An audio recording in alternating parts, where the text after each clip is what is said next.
housing migrants on Staten Island shut down. Arthur Chien has more on where the asylum seekers will be going from here in reaction from people who live near the now shuttered shelter. The FDNY was on hand at the St. John Villa Academy today, shutting down the Staten Island migrant shelter site over the lack of a working sprinkler system and fire alarms. Hundreds packed up their belongings and lined up to get onto vans and buses.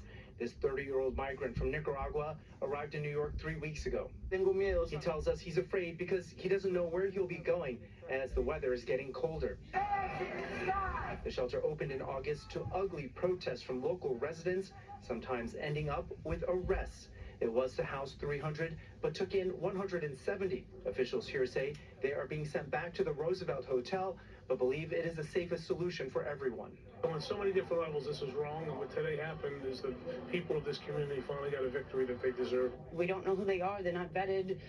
We don't know their criminal history. We don't know if they have diseases. Amanda Caputo was among those who watched on as migrants boarded buses to leave, saying the city needs to first take care of New Yorkers who are homeless or in need of services for needs like addiction treatment and mental health. They're taking basically all of our tax money and giving them free stuff and free housing, free maid service at the Roosevelt. You know, it's just ridiculous. The city says it continues to struggle to do the best it can for migrants who continue to arrive at the city at the pace of 10,000 a month, but has been sending a message to Washington for a federal policy to stem the flow.